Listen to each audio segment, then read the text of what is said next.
Hello and welcome to Deep Dive Film School. I am Adam Sherlock. And I'm Adam Pulcher. And if you like what you see/hear, please like and subscribe. You can find us in all the spaces and places that people what? Find good media. That's right. Our most popular platforms are Instagram, YouTube, and TikTok. So please join us there. You can also follow me at Letterboxd at Adam Pulcher. And you can follow him now at Letterboxd. And Mr. Sherlock at Letterboxd. So yeah, if you are so interested to see all of the weird and interesting movies that we both enjoy. Absolutely. Please join us there. It's a good time. All the links are in the description below. Okay, let's get into a new festival, Sherlock. What do you say? Let's do it. We are doing, sadly, our first female-directed festival. Yeah. We're starting with Agnès Varda. This is 1962's Cleo From 5 to 7. Yep. And we really don't know a lot about her. This is why we wanted to do the festival. Plus, we love female directors. We have more coming on the way. But she is a French filmmaker. This is her second feature. Yes. Was one of the pioneers of the French New Wave. And boy, does it say this movie have French New Wave written all over it. 100%. Although this is not one that is usually like Agnès Varda, I think only in the last like 15-ish years or so has her name really kind of come up the ranks. And obviously that is because of your traditional sort of sexist reasons that for man's world. Yeah. And so for so long when the French New Wave was being talked about, you did have your Truffauts, you did have your Jean-Luc Godard. Godards.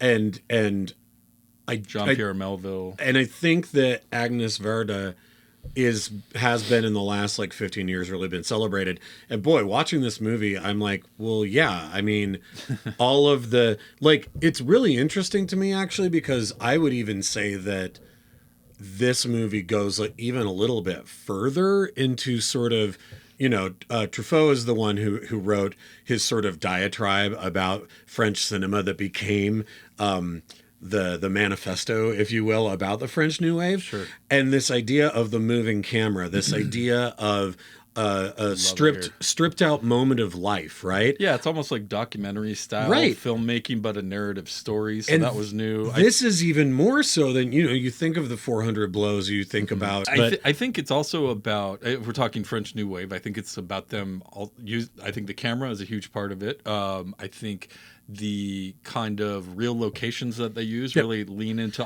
sets, the authenticity of everything. And then I think, I'm very, very excited to see the rest of this festival, but I think experimental editing, and this jump cuts. Yeah. Or just just a little different, like this opening credits sequence is a tarot card reading basically.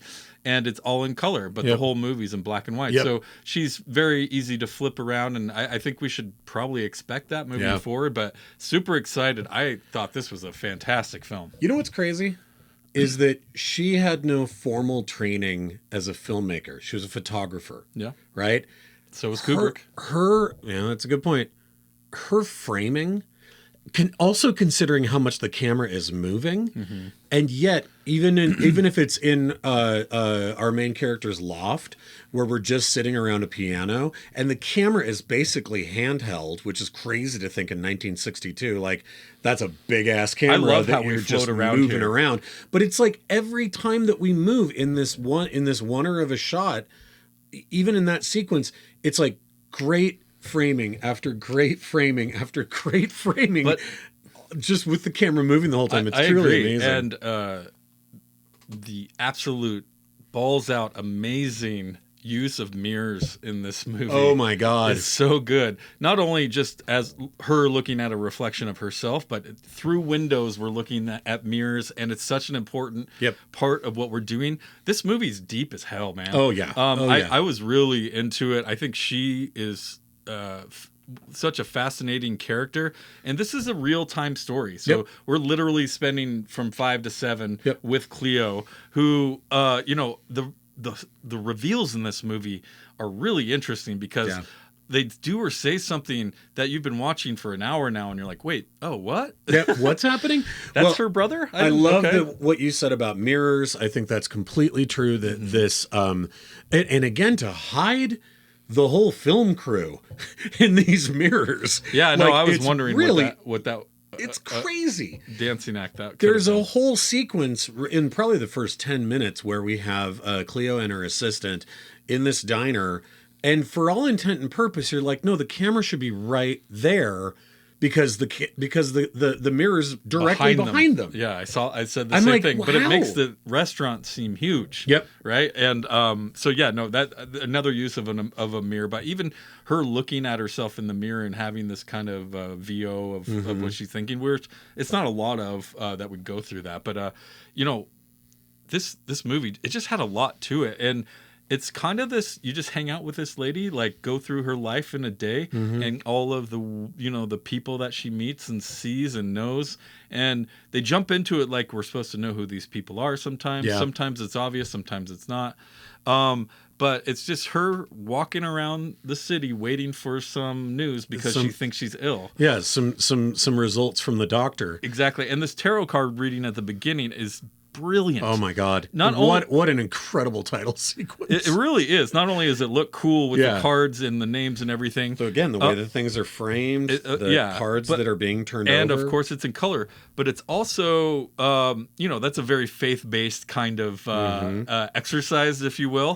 But the storytelling it sets up for the exposition of the character through these cards, of what to expect, what she is like, and also what is going to happen, to the point where this lady kind of stops it once she gets the death card and was like, no, we don't do.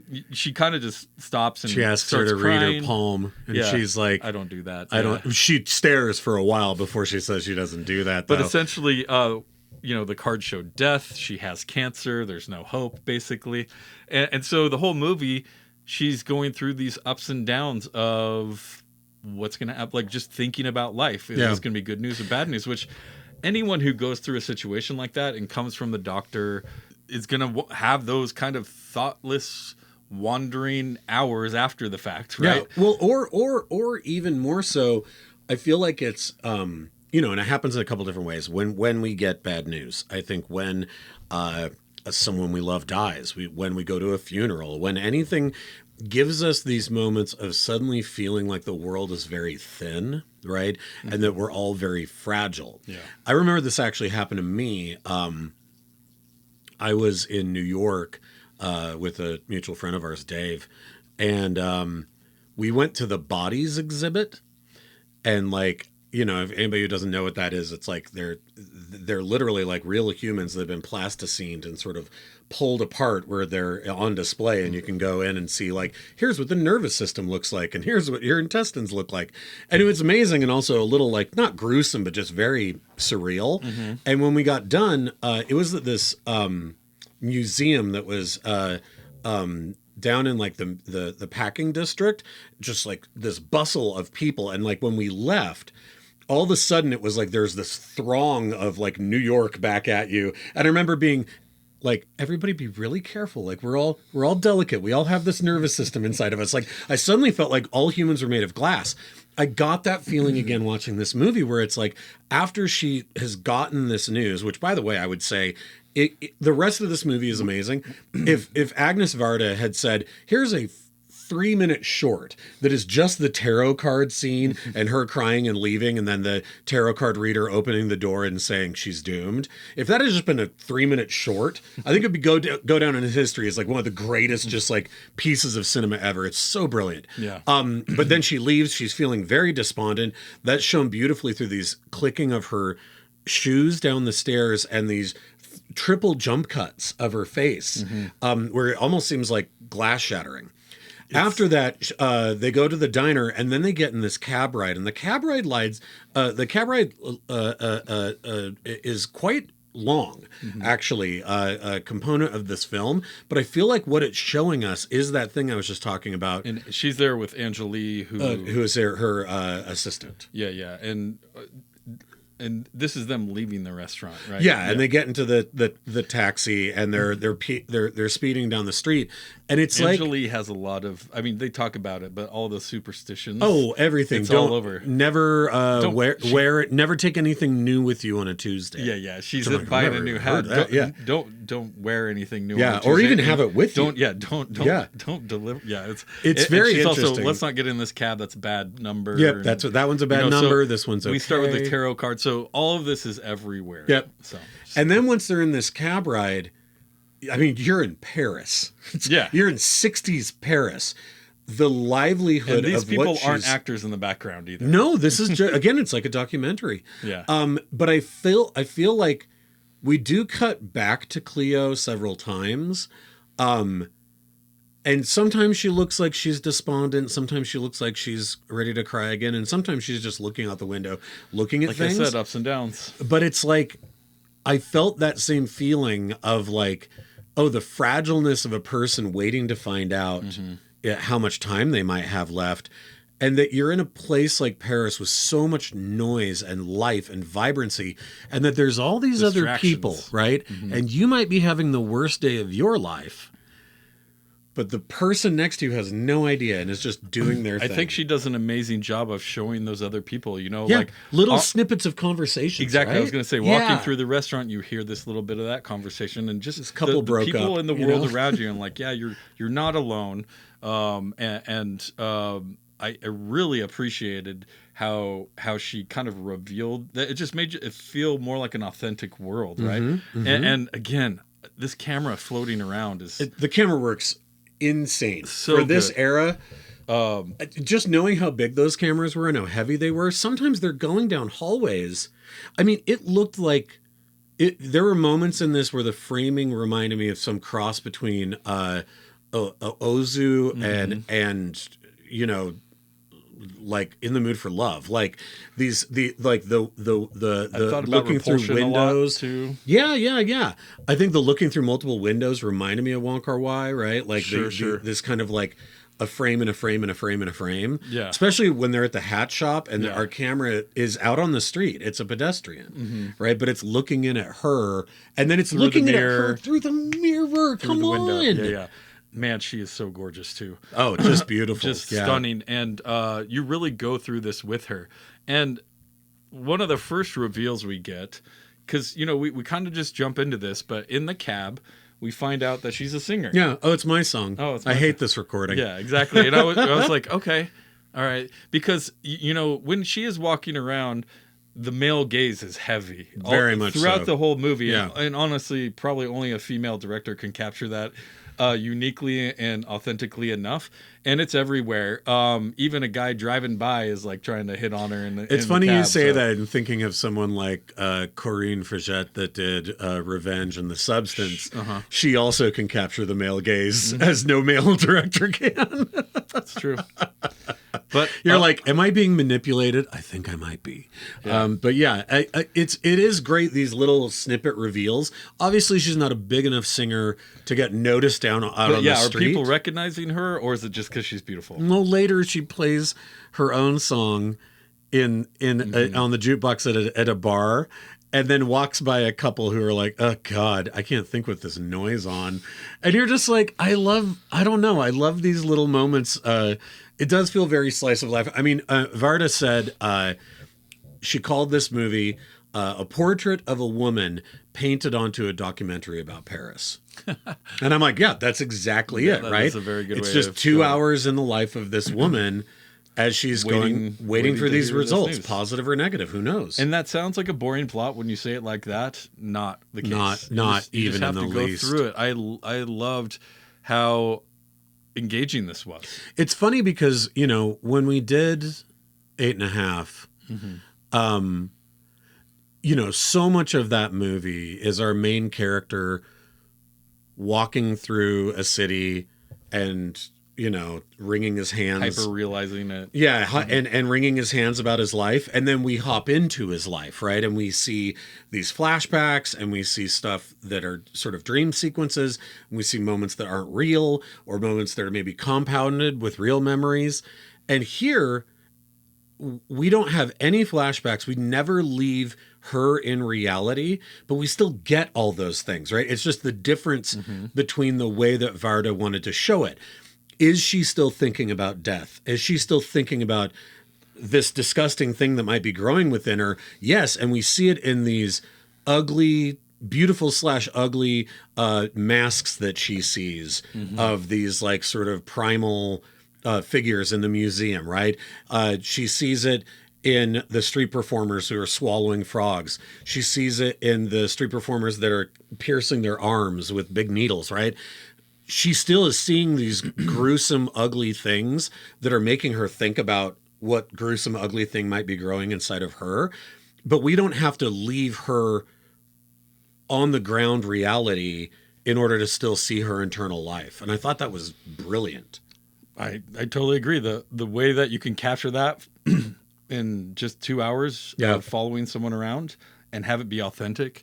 Like you think of something, this is a bit of a different movie, of course, but World's Greatest Indian with Anthony Hopkins. And that's kind of like a slice of life thing too. Obviously a bit happier. He's going for a goal there, but it is that we see all the people that he encounters with and they're strangers. They could be fans, you know, just like here. But I just love that it allows you to sit in the silence a little bit. You know?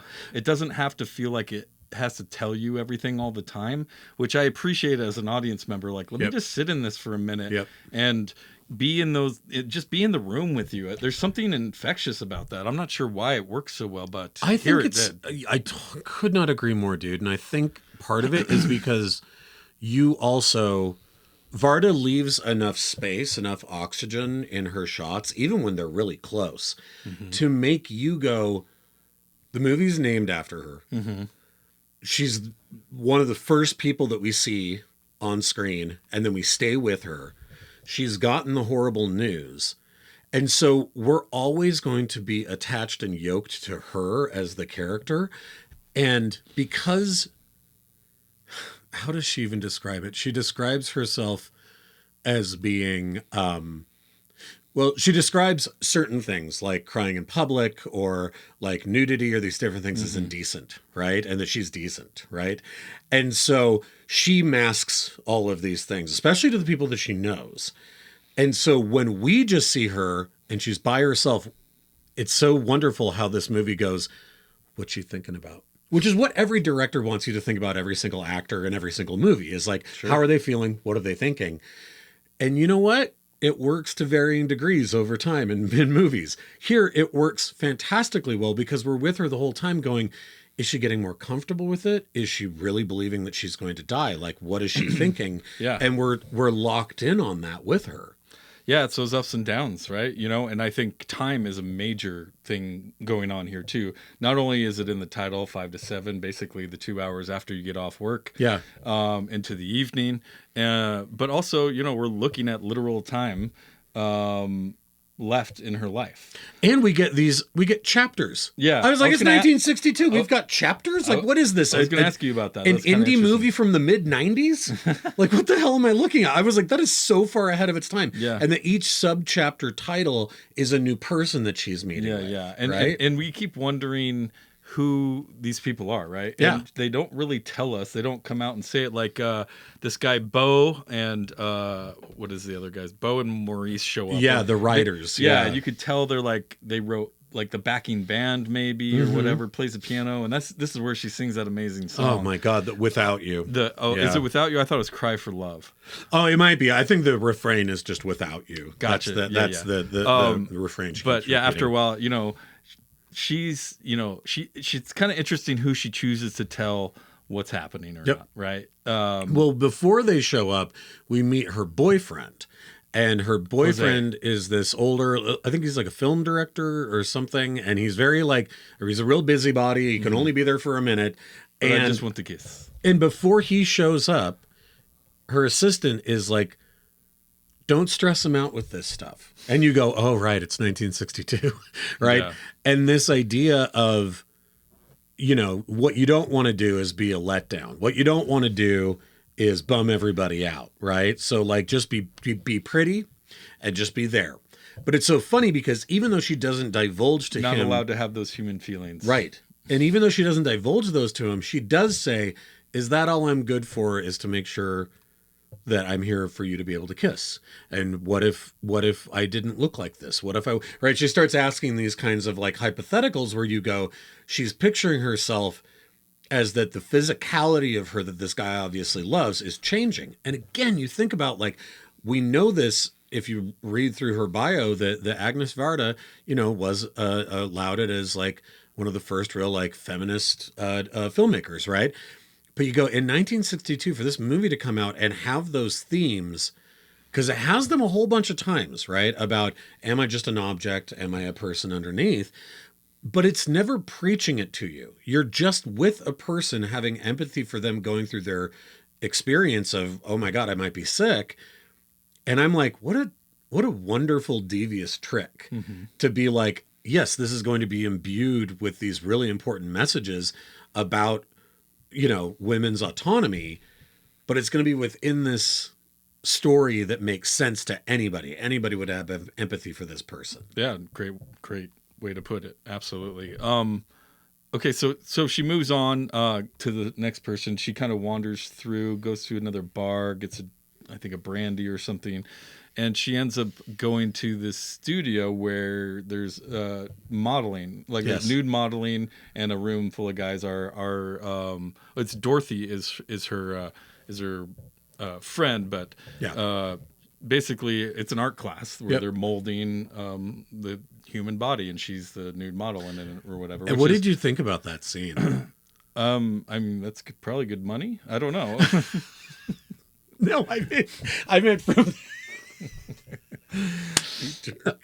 from the storytelling aspect. What did you think of that? No, I mean, again, it's someone you're like, who does she even know in this room? We don't even know yet until she sees her afterwards. So I love the reveals of this. But no, I think it's a great person, because we've really only seen sycophants with her so far, and this seems like a genuine friend. Yeah. Maybe they knew each other like before they both moved to Paris or something. Right? She's going through something. She just wants someone to talk to. She tells her what's going on. Yeah. And so they're obviously pretty close. And rather than being like her assistant was and being like, "Oh, you're fine," Dorothy actually is like, "Oh my God, are you worried?" Yeah. Like, I'd be worried, right? You're like, oh, that's a genuine reaction from a genuine friend that you know. Sure. And she's just driving, and she tells her, and it's just like, it's almost dark when she tells her. And they're in that tunnel. Yeah. But it's very revealing, and it's probably nice to get it off your chest. I mean, she didn't even tell her boyfriend it, right? No, she never, because she wasn't supposed to upset him. Yeah, of course, yeah. How could she? But the other thing that Dorothy does is drops her purse and breaks a mirror. Yep. Another mirror. Yep. Which is essentially another sign of death. Yep. Or bad luck, or whatever. But it's so beautifully shot. You see, of course, her eyes in the broken mirror. She's scooping it all together. All this stuff, and then boom, bang. The Ladome over here, some guy just got killed. Yep. And she's like, but that got Cleo all worked up again. But Dorothy's like, no, the mirror's for that guy. Yeah.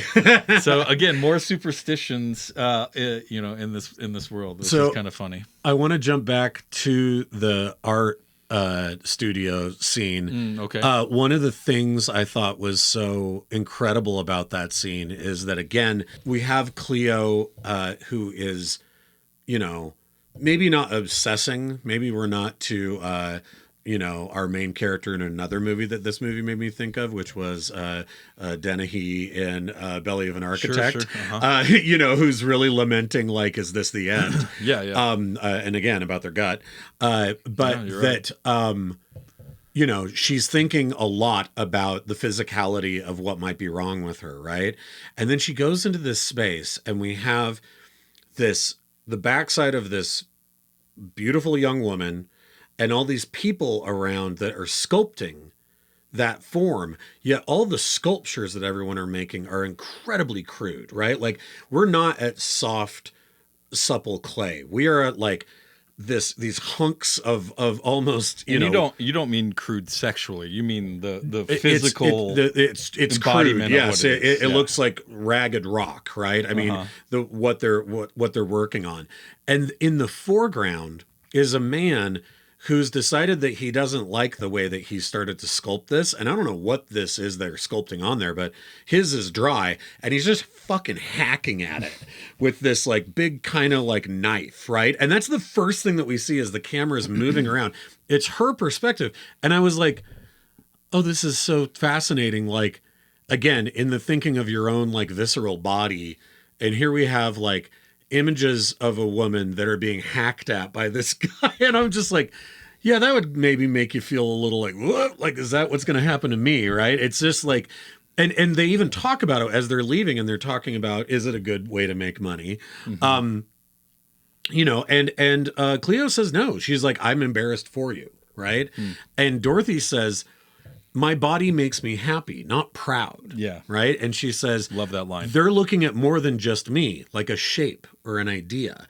And again, I'm thinking about the sexual politics and I'm thinking about the feminist lens. I'm thinking about it being 1962. And I'm like, wow, what amazing lines of dialogue to have your characters say. Right. Where it's like, my body makes me happy, not proud. Like I like the way I look. I'm not in a position where I need to use it to get certain things, right? For sure. And I just think that, like, again, the layers of those things, including what just our main character is going through, because she is thinking about, okay, I'm a young pop star. It's important that I still look good, which of course is a vain thought, but also one that it's a human thought, though. It's a human thought, and in that era, I think it's like, if I don't look good, I lose all these things. I lose the rich boyfriend. I lose the apartment loft. I lose the assistant and the record deal, right? And so this idea of who you are, who you look like, keeps kind of coming up. Man, it's pretty heady for 2 hours. Like you said, layers. Oh, 100%. And the story, you know, the more we talk about it, the more I love this movie.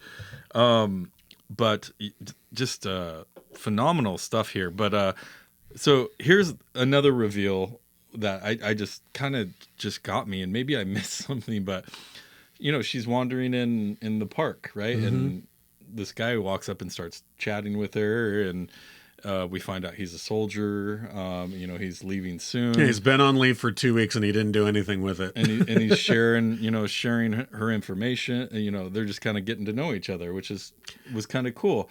And then you know, he decides she doesn't want to go to the doctor in person because she just doesn't think she could face him and bear it or whatever. Yep. And he's like, I'll take you there. You can send me off after that. Yeah.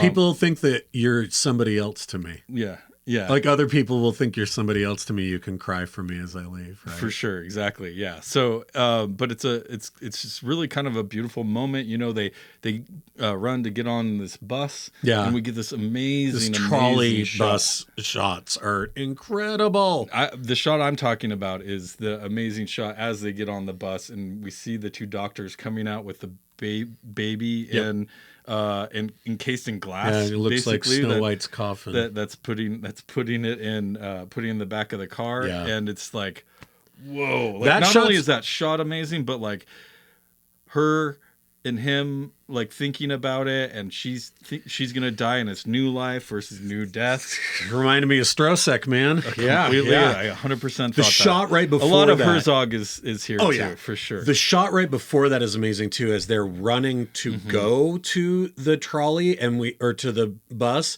and we have a split framed shot of the street on our left, and then what looks like in the foreground, almost out of focus, blurred, is a telephone pole.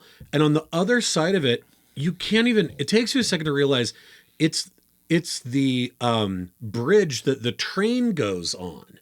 And then we see the train start up it. And I'm like, is that a reflection in a mirror? And it isn't until the shot is across the street that you see it's an elevated train bridge. But there's no explanation for it. It's just this like gorgeous shot out of nowhere that I'm like, I don't even know what the fuck I'm looking at. And then the writing here is just phenomenal, right? Like they're talking about, you know, are we dying for nothing? Like what do we like? What's worth living for? And it should be noted that from our very first cab scene, there has been an ongoing background story that's playing on the radio of the war. outbreak in Algiers, right? And so they do talk the about riots that. that are happening, and then that's where this guy's going. And you cannot.